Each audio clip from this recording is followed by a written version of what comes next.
ঈদের ছুটি শেষে কর্মস্থলে ফিরছে উত্তরবঙ্গের মানুষ। প্রতি বছরের মতো এবারও অভিযোগ রয়েছে অতিরিক্ত ভাড়া আদায় এবং নানা রকম যাত্রী হয়রানির। এ নিয়ে আরো জানাতে সিরাজগঞ্জ থেকে যুক্ত হচ্ছেন সহকর্মী রাজ্জাক রাজ। প্রশাসন কোনো ব্যবস্থা গ্রহণ করেছে কিনা জানাবেন।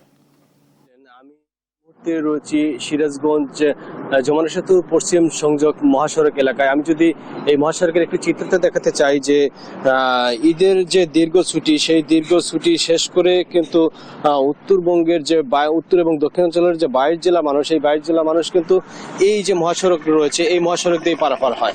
আমি একটা বিষয় জানিয়ে দিতে চাই যে এই যমুনা সেতু কর্তৃপক্ষ আমাদের একটি বিষয় জানিয়েছেন যে গত 24 ঘন্টায় 42,000 পরিবহন পারাপার হয়েছে। এর মধ্যে উত্তরবঙ্গ থেকে রংপুর, বগুড়া, সিরাজগঞ্জ, পাবনা, নাটোরের যে জেলাগুলো রয়েছে এই দিকের যে রাজধানীমুখী কিন্তু 22,000 পরিবহন পার হয়েছে এবং রাজধানী থেকে 20,000 পরিবহন এই উত্তরবঙ্গের দিকে এসেছে।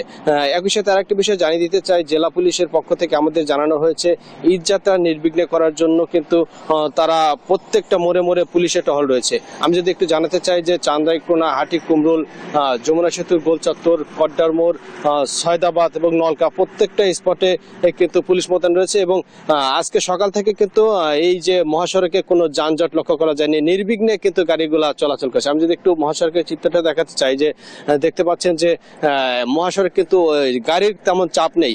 স্বাভাবিকের যে দিন যেভাবে গাড়ি চলে সেই রকম ভাবেই কিন্তু গাড়ি চলছে। আরেকটা বিষয় একটু জানিয়ে দিতে চাই যে এই যে যাত্রীরা যে সকল যাত্রী ঈদ শেষে ঢাকার উদ্দেশ্যে যাচ্ছিলেন, কড্ডার মোড় থেকে কিন্তু অনেক যাত্রীর কাছ থেকেই 3 থেকে 4 গুণ ভাড়া নিয়েছিলেন, যার কারণে গতকালকে জেলা ম্যাজিস্ট্রেটের পক্ষ থেকে কিন্তু ভামওয়ানে জরিমানা করা হয়েছে কয়েকটি পরিবহনকে। তো সিরাজগঞ্জের থেকে এই ছিল আমার কাছে সর্বশেষ মহাসড়কের পরিস্থিতি। ফিরে যাচ্ছি স্টুডিওতে। অতীশী।